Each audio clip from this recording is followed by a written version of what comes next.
Grace and peace in Jesus.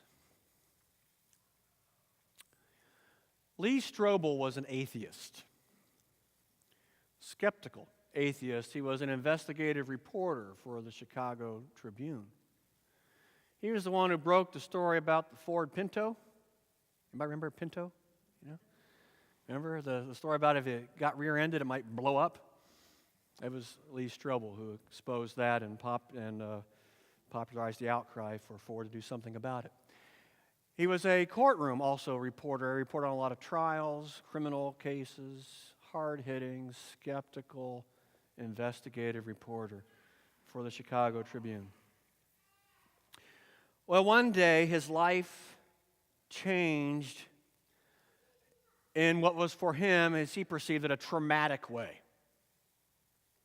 His wife announced to him that she had become a Christian.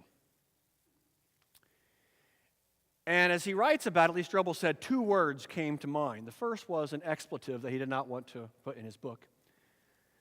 And the second was the word divorce. So he thought, oh great, my life is ruined. Now she's joined those crazy Christian cult, no fun, no, it's going to be bad. Very bad. But then when he calmed down, he thought, wait a minute, okay, I'm a top-notch investigative reporter. I'll approach this as I do my work.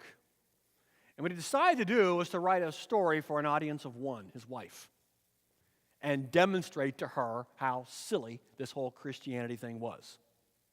Well, a cursory study of the basic stuff revealed to him that the heart of it all is the resurrection. It's all about the resurrection.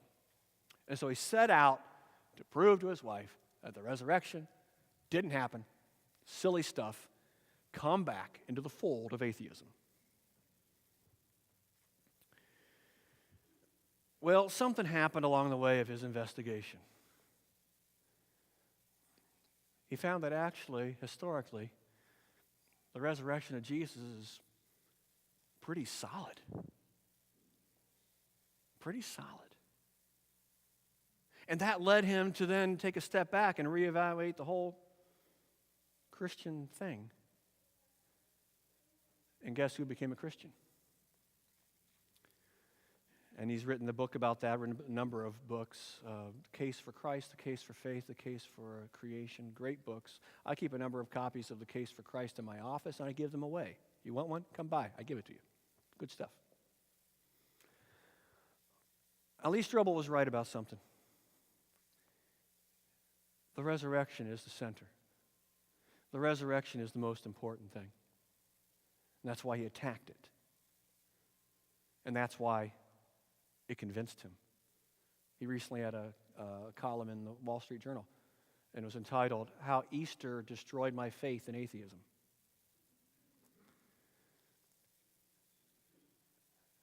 But what, because if the resurrection did not happen, Christianity is just a bunch of hot air. But if it did happen, if Jesus really physically, bodily got up out of that grave, it changes everything. Because you see, it has to do with this. Christianity and Old Testament Judaism is built on historical events. And other religions are not.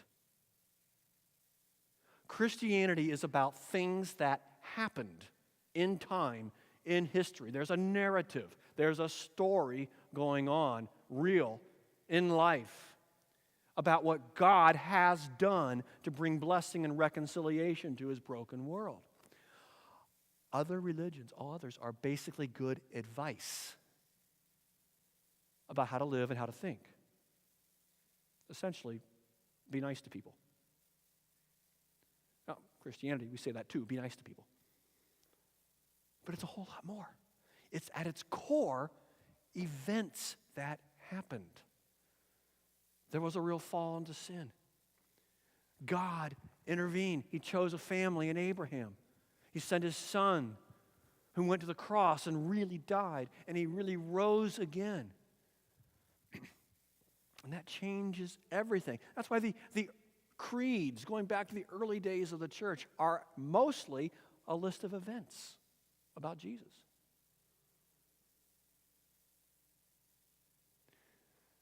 So those events better be true, right? So, can we prove it? That's what Thomas wanted in our gospel, right? The other disciples told him that Jesus was alive. He said, prove it. And Jesus did. He showed up. What about us? Prove it. Can we prove the resurrection of Jesus? And the answer is no. We cannot.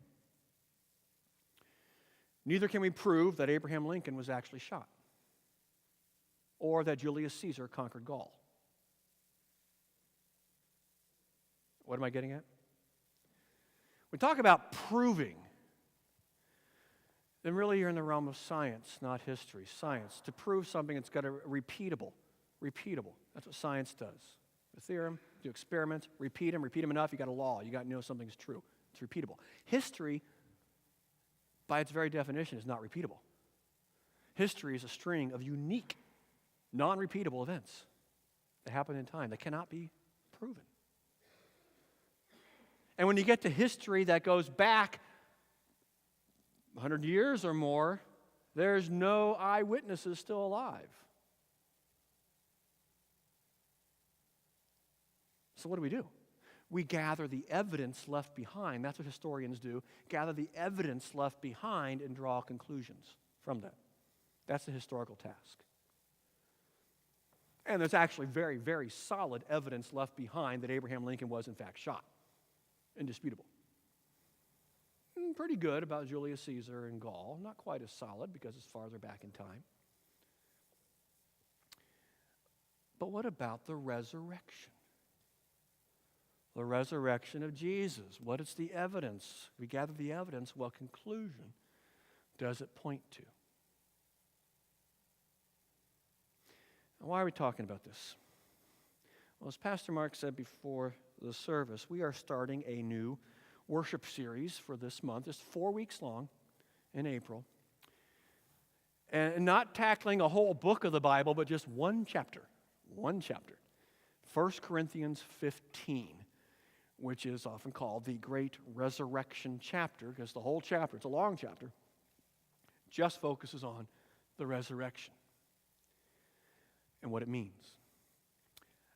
So what's going on? Why did Paul write this? What's the context in Corinth that prompted him to write to them about the resurrection? Well, here's the deal.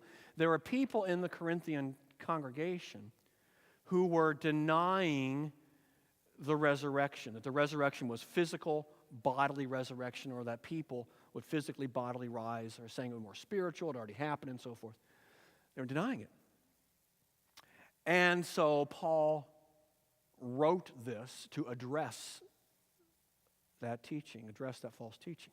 Now, really, on the one hand, we shouldn't be terribly surprised that this kind of concern or this kind of doubt about resurrection arose in the Corinthian church or other Greek churches. What we know of the Greek philosophy, religion, culture at the time, that most of their philosophy and religion had to do with the goal was escaping the physical. Plato in the realm of ideas and perfection. And so if that's your worldview, and that was predominantly the worldview, then the idea of resurrection was silly. It was silly. Why would I want to be trapped in a body forever? No, the goal is to escape the physical and into the realm of pure spirit. That was the Greek worldview. So it makes sense in a way that some of the Greek Christians, the Corinthian church consisted of Jewish believers, but also Greek Gentiles, that a number of them are not fully converted in their worldview and still were holding on to vestiges of the Greek worldview. So Paul addresses that. So that's what's going on in this chapter. Now, the first part of it, we're going to go 4 weeks on this.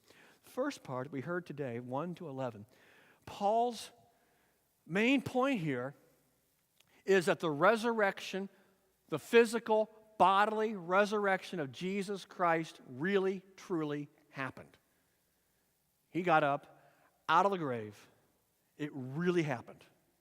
As everything flows from that event, once again, in time, everything else in this chapter flows from that. So, what Paul does, as we heard, is he appeals to a number of eyewitnesses, people, including himself, who saw with their eyes the raised physical body of Jesus. They saw the resurrected Jesus. And he lists them. Now here's what he wrote. This is actually from the updated NIV, so some of the words are a little different from what we just heard, but the same point. For what I received, I passed on to you as of first importance. Once again, this is the most important thing, this event. That Christ died for our sins, according to the Scriptures. That he was buried, that he was raised on the third day, according to the Scriptures. That phrase, according to the Scriptures, doesn't necessarily mean he's pointing to a specific verse in the Old Testament, but this is the conclusion of the Old Testament Scriptures. The Old Testament is a story without an ending. Here's the ending. Here's where it's heading. Jesus died. Jesus rose again. And that he appeared to Cephas, or Peter, and then to the 12. After that, he appeared to more than 500 of the brothers and sisters at the same time, most of whom are still living, though some have fallen asleep. That means they've died. Then he appeared to James, that's the brother of Jesus, the physical brother of Jesus, then to all the apostles. And last of all, he appeared to me also as to one abnormally born. That phrase, abnormally born, he's referring to the fact that he was a little later in time. He was not part of the movement before Jesus died and rose again. He was a little late. So see what he's doing there? He's listing all these people who saw the risen Jesus and essentially saying, you don't believe me? Check it out. Talk to these people. Most of them are still alive. Go talk to them. So that's where we're going to take a look at this today and look at the evidence. That's what Paul's doing here. One of the evidences of something in history is the accounts of eyewitnesses. And so that's what I'm going to focus on the rest of the time here. And it's a little bit different direction or format for a sermon, more getting into the realm of what we call apologetics. That doesn't mean I'm apologizing for the faith. That word means to defend the faith by appealing to history, reason, and rational thought. So it's a little bit different kind of preaching that I'm engaged in here, where I'm not just appealing to Scripture, but also to reason and to facts from history. But Paul does it, so I'm going to do it today in preaching on this passage. So 3 key pieces of the evidence that are generally accepted by historians. The first is this: the tomb was really empty. Secondly, many people claimed to have seen the resurrected Jesus. And thirdly, Christianity rapidly spread with the resurrection as its central message. These things are pretty indisputable. They happened. There's evidence for them. Let's take a look at each one. First, the tomb was empty. You see, the place where the resurrection was first proclaimed was Jerusalem. What was just outside of Jerusalem? The tomb. So it would have been profoundly easy to disprove claims of the resurrection by going to the tomb, right? Makes sense. In our reading from Acts 5 today, the chief priests, their opposition to the apostles' preaching, all they had to do is take the 12 outside the city to the tomb. Look, there's a dead body in there. Stop talking about him. They didn't do it. They couldn't do it. The tomb was empty. In fact, there's admission, historical admission by hostile witnesses that the tomb was empty. Matthew 28, we have a reference to a story that the chief priests began to spread that the disciples stole the body. We'll talk more about that later. The disciples stole the body out of the tomb. Well, that's an admission that the tomb was empty. And that story is echoed in other writings outside of the Bible, Jewish writings of the next couple of centuries. That story continued to be the official one of the chief priests and some of the other leaders, that the disciples stole the body. In other words, the tomb was empty. No body. Pretty solid.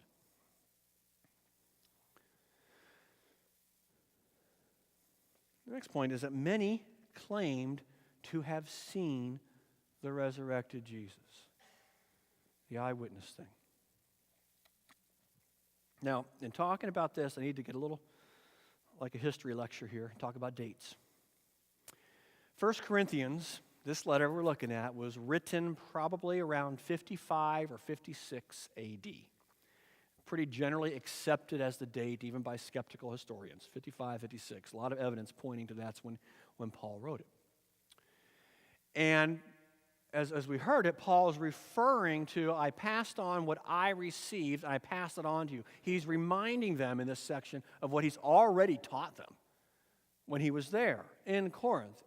And we know Paul was in Corinth in 51, 52 A.D., a few years before. And that date is solid because Acts of the Apostles points to Paul's time in Corinth and connects it with the proconsulship of a man named Gallio, who was actually a relative of Seneca, the philosopher. But Gallio, and we know from outside the Bible, Roman sources, that Gallio was proconsul of Corinth only in 51, 52. You follow that? Okay. So that's part of the most solid things in the life of Paul and dating where he was at a certain time. So that's real solid. 51, 52, Paul was in Corinth talking to the people about the resurrection. And he's referring to Peter and James and the apostles. When did he hear from them as eyewitnesses? Just a few years after the resurrection, he was with them. Now, do you see how tiny the time span is? We're talking 18, 20 years after the resurrection. This account, we heard, 55, 56 was written, 1 Corinthians. That's the first, believed to be first written account of the resurrection, description of the resurrection. It's referred to in Galatians, 1 Thessalonians, it's written about 50 A.D. That's really early. The Gospels weren't written until later. Really, not long after it happened. All those people are still alive.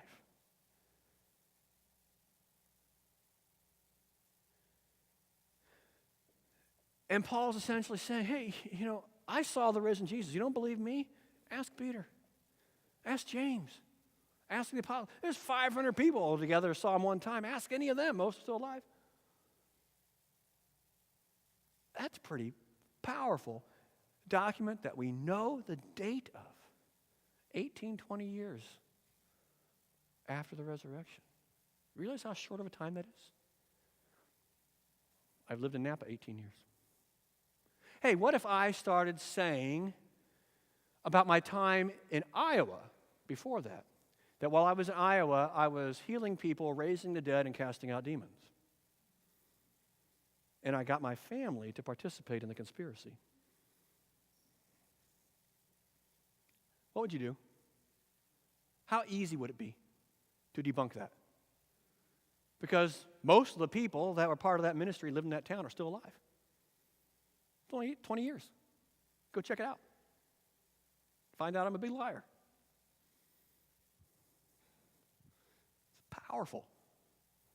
And there's others who saw the risen Jesus that Paul doesn't mention. There's more than that mentioned in the Gospels. In fact, one thing that's really, really powerful and fascinating in the Gospels, we hear it all the time in the Gospel accounts on Easter, and it can go right by us. We can take it for granted. And that is the fact that the first person to see the risen Jesus is a woman, Mary Magdalene.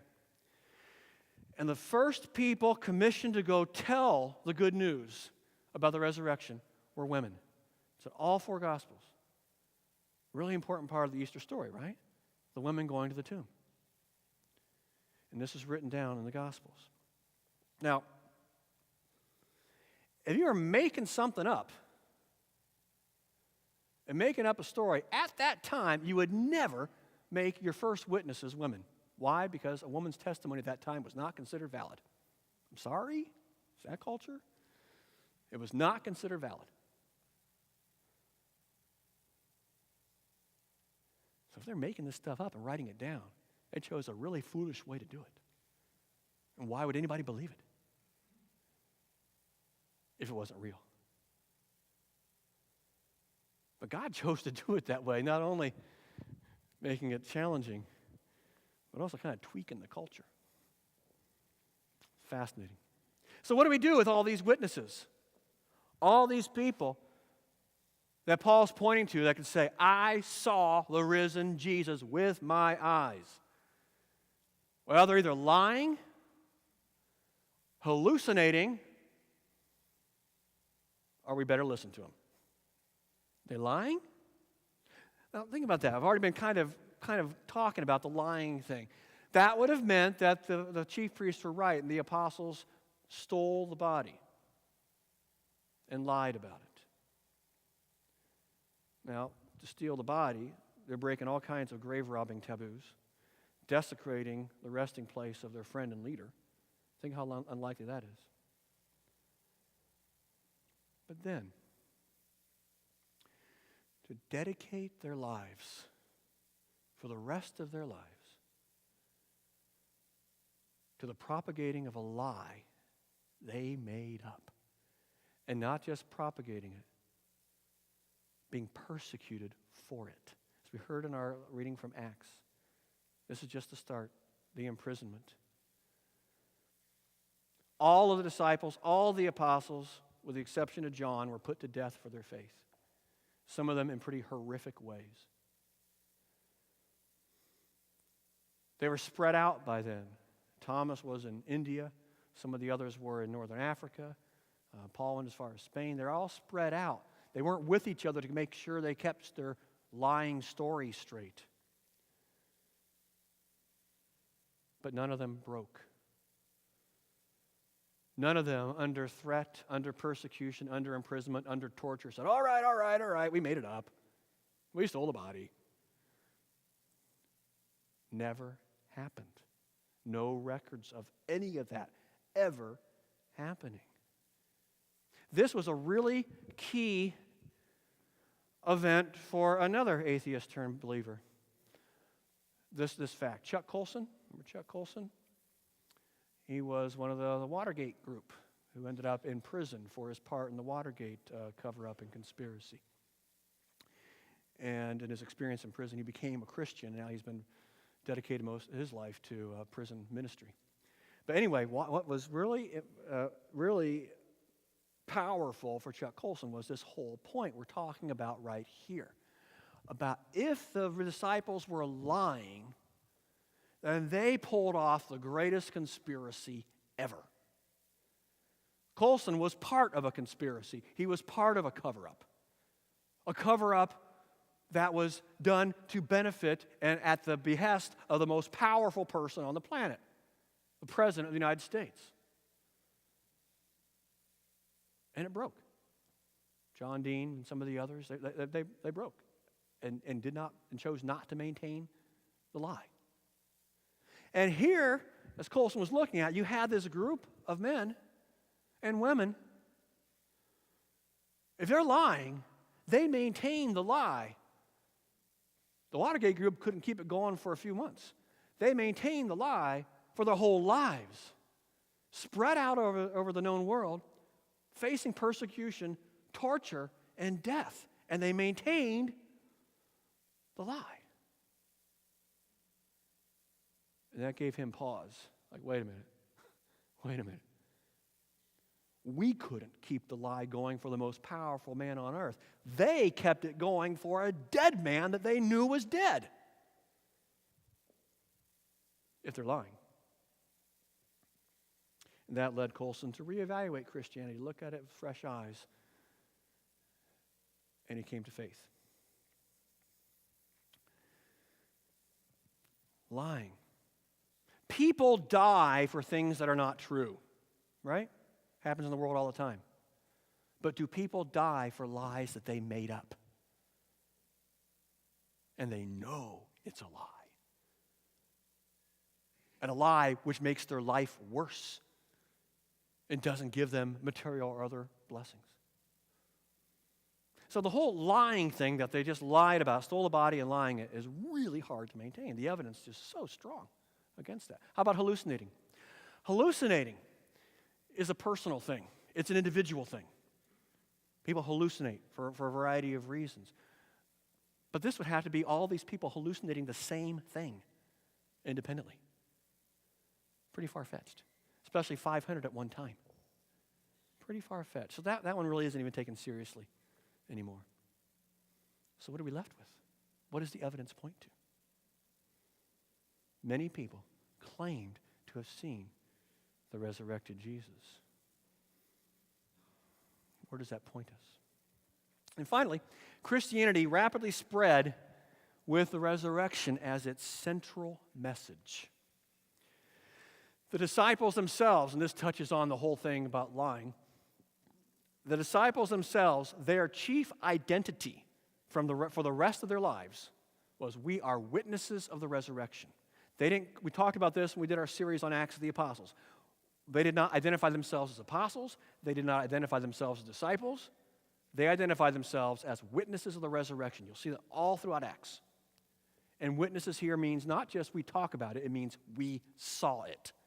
We saw the risen Jesus. This became their primary identity. And the resurrection then is the central part of their preaching. Jesus died and rose again. The kingdom is coming of the risen Christ.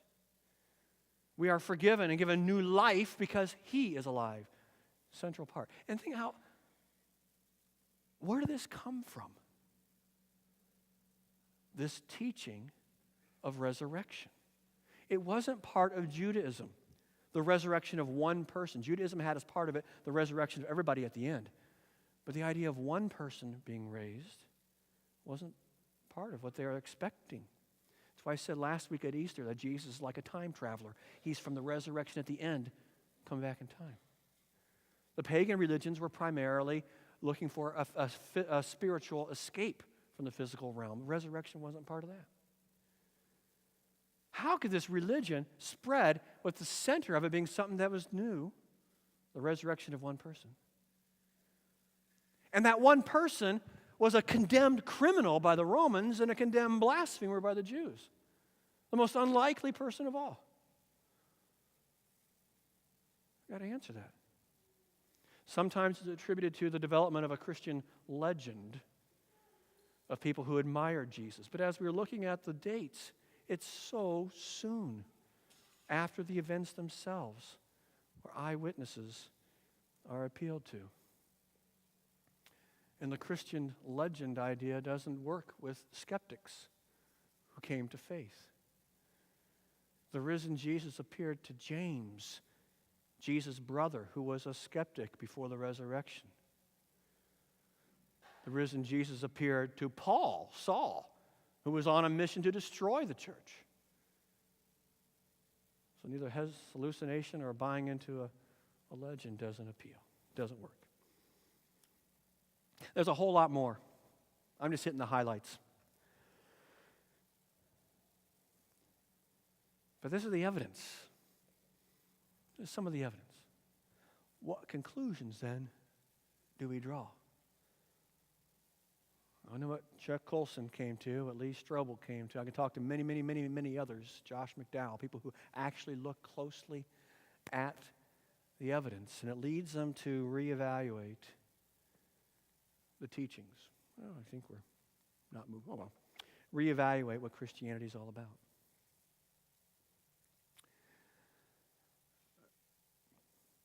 So what do we do with this? Well, I have to ask the question, if it's so historically solid, and I believe that it is, and talking about this really appeals to my engineering background, the analytical part of it. If it's so solid historical, why do so many people reject it?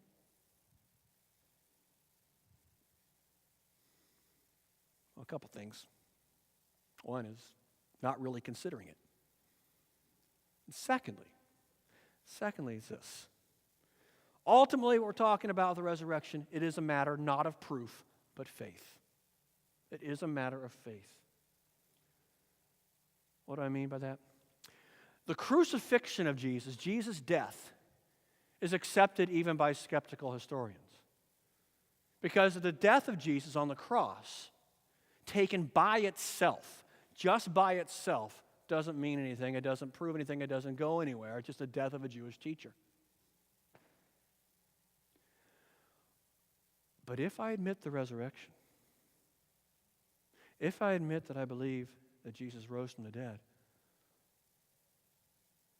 then I have to admit a whole lot more along with it. I can't admit the resurrection of the dead and then say, yeah, but it's no big deal.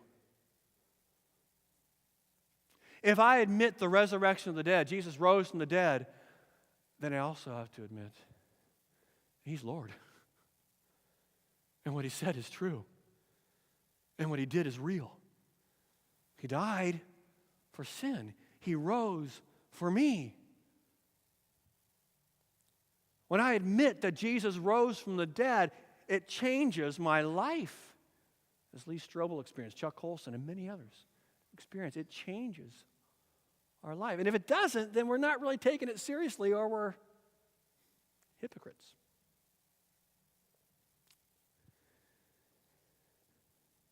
Jesus rose from the dead.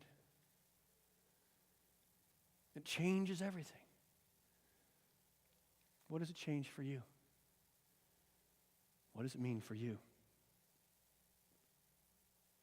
This is what we're going to be talking about as we continue Paul's discussion over the next several weeks of 1 Corinthians. Jesus rose. It's real. Hallelujah, Christ is risen. Amen.